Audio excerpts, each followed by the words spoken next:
누가복음 24장 1절에서 12절 말씀. 안식 후 첫날 새벽에 이 여자들이 그 준비한 향품을 가지고 무덤에 가서 돌이 무덤에서 굴려 옮겨진 것을 보고 들어가니 주 예수의 시체가 보이지 아니하더라.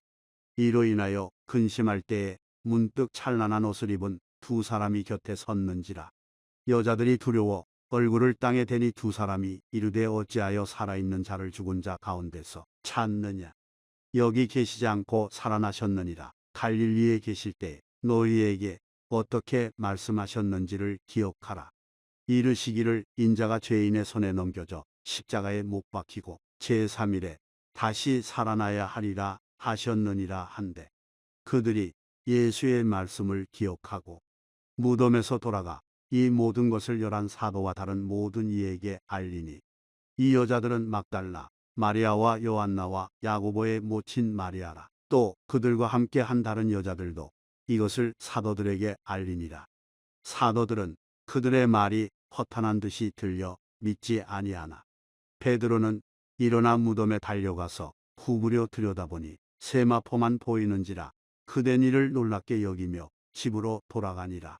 아멘. 오늘은 사망 권세를 깨뜨리시고 3일 만에 부활하심으로 온 인류를 죄에서 건지신 영광스러운 날, 부활주일입니다. 여러분, 왜 예수님의 부활이 우리에게 영광스러운 날이냐? 3가지 이유 때문입니다. 첫째는 죄의 권세를 깨뜨리시고 하나님의 의가 승리한 날이기 때문에 그렇습니다. 로마서 6장 23절입니다. 죄의 삭은 사망이요. 여기서 사망이라고 하는 말은 멸망이고 저주이며 지옥을 가리키는 겁니다. 그래서 로마서에서 이렇게 말씀합니다. 죄의 삭은 사망이라. 그러므로 다시 말씀드리지만 여기서 말하는 사망은 영원한 멸망으로 저주요 지옥의 형벌을 의미한다는 것이지요. 그러나 하나님의 뜻은, 우리를 향하신 하나님의 뜻은, 그리고 하나님의 의는 모든 사람이 이 사망 권세에서, 이 죄의 권세에서 벗어나 구원을 받는 것입니다. 이것이 죄인을 향한 하나님의 뜻이고 이것이 하나님의 의이라는 겁니다. 그러한 하나님의 의가 예수 그리스도의 십자가의 죽으심과 부활하심을 통해 세상에 드러난 것이지요.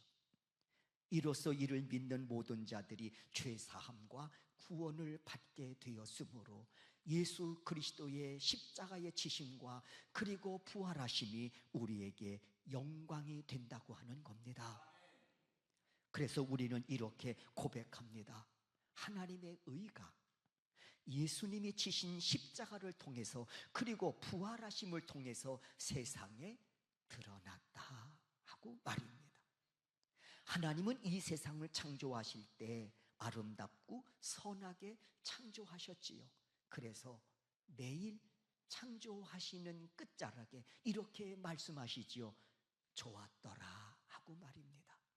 그리고 당신의 형상대로 지은 인간을 통해서는 심히 좋아하셨더라 하고 말씀하고 있습니다. 그러나 인간이 죄를 지음으로 하나님이 아름답게 지으신 이 땅을 망쳤단 말입니다. 뿐만 아니라 죄를 지음으로 죄의 값은 사망이라고 하는 형벌 아래에 놓여 있게 됐다는 말입니다. 여러분, 죽음은 2가지 의미가 있습니다. 하나는 육적인 죽음이에요.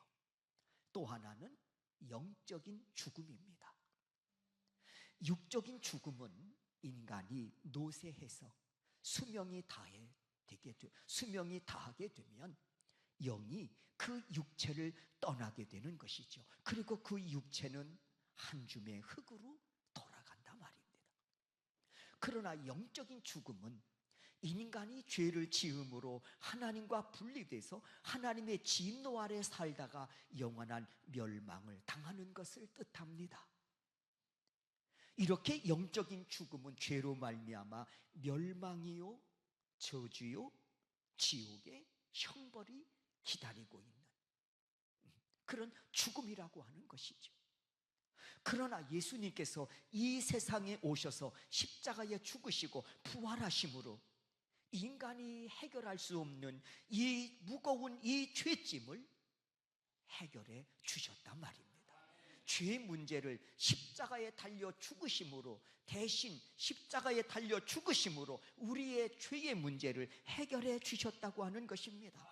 그러므로 예루살렘에 있는 예수님의 그 빈 무덤은 기독교만이 가지고 있는 자랑이고 사망 권세를 예수의 생명으로 정복한 증거인 줄로 믿습니다. 그 중심에 우리를 향하신 하나님의 지극한 사랑이 있습니다. 그리고 그 사랑하심의 증거인 예수님의 십자가와 부활이 오늘 우리에게 영광으로 이르게 된 것입니다. 하나님의 의는 이렇게 십자가를 통해서 그리고 부활하심을 통해서 완성되었습니다. 이것이 복음이고 이것이 진리입니다. 그리고 우리는 이 사실을 믿어 의롭다 하심을 얻어 천국 백성으로서 영생의 소망을 품고 오늘을 살아가는 믿음의 사람으로 우리를 세워주셨습니다. 소망합니다. 이 은혜를 믿음으로 끝까지 붙들고 의롭다 하심을 받은 천국 백성답게 여러분의 삶 속에 하나님의 거룩한 영광이 드러나는 그런 복된 믿음의 여정들이 되시기를 바라고, 그 여정 속에 하나님이 기뻐 봐주실 만한 귀한 열매들이 풍성히 맺혀서 하나님 앞에, 세상 앞에 구원받은 자로서 가치 있고 의미 있는 복된 생애를 살아가시는 우리 소명교회 성도 여러분들이 되시기를 주의 이름으로 축원합니다. 두 번째, 왜 주님의 부활이 영광이냐? 주님의 부활은 진리의 승리이기 때문에 그렇습니다. 이 부활하심을 통해 예수님이 주시는 메시지가 있습니다. 얘들아, 진리가 승리한다, 그 말이에요. 누가복음 24장 5절입니다. 어찌하여 살아있는 자를 죽은 자 가운데서 찾느냐? 예수께서 말씀하십니다. 내가 곧 길이요 진리요 생명이라고 말입니다. 그런데 만일 진리이신 예수님께서 십자가의 죽으심으로 끝나고 말았다면 진리는 이 땅에서 설 자리를 잃고 이 세상은 멸망이, 저주가, 그리고 지옥과 지옥의 형벌이 지배하는 세상이 되었을 겁니다.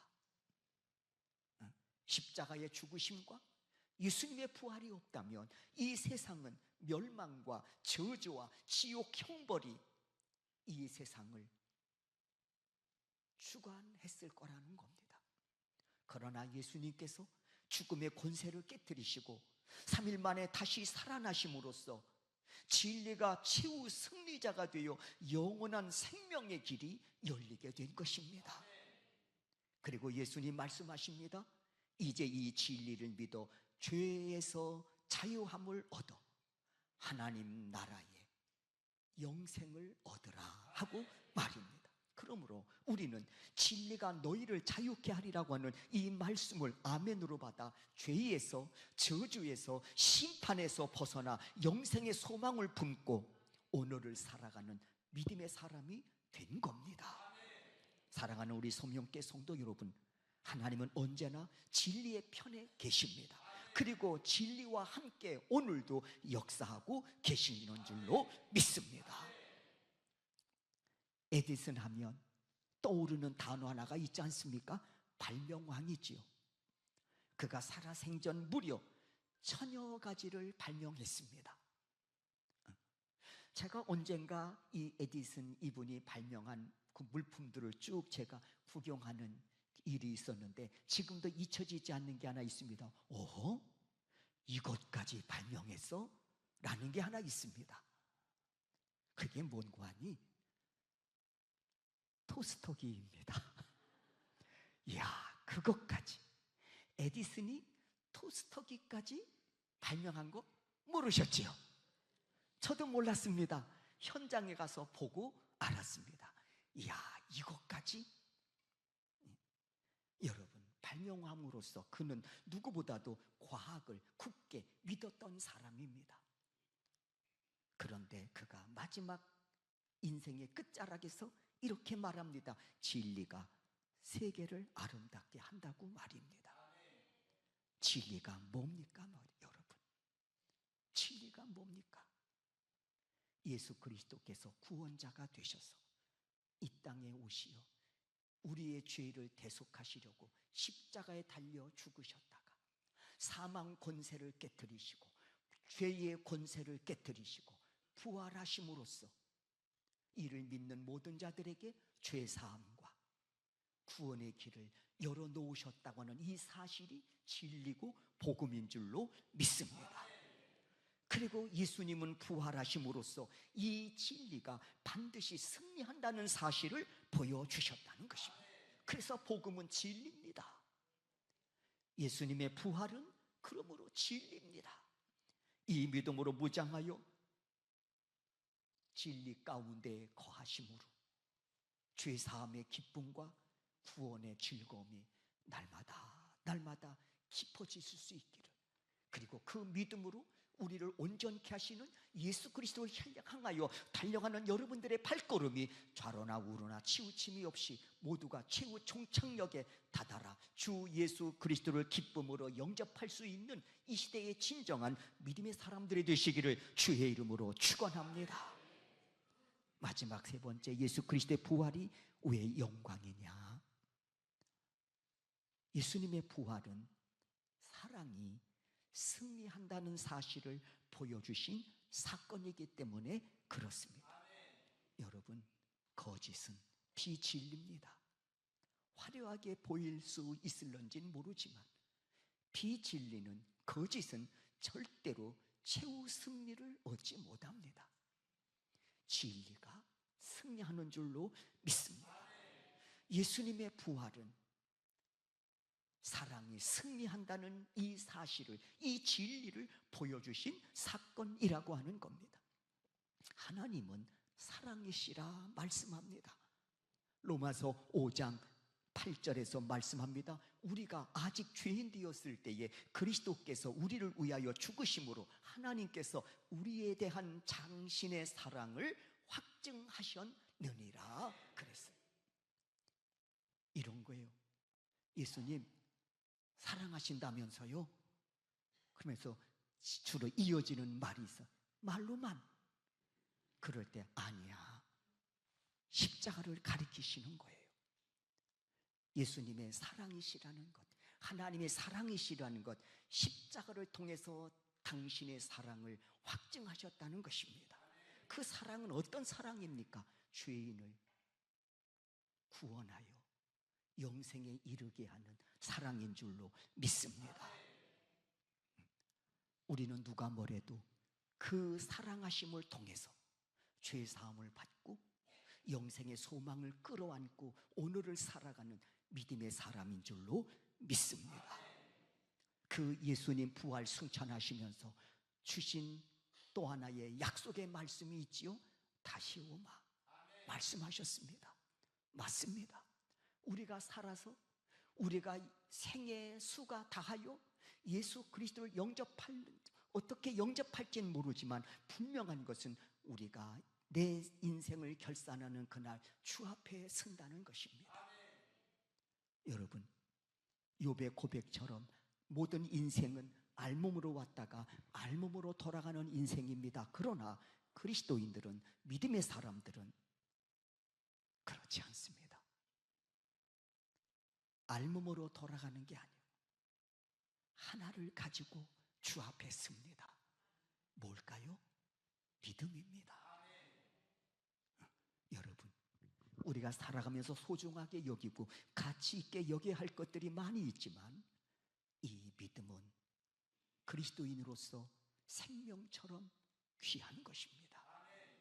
여러분, 다른 거는 잃는다 손 치더라도 믿음만큼은 꼭 시켜 그 믿음으로 주님을 영접할 수 있는 우리 소명교회 성도 여러분들이 되실 수 있기를 바랍니다.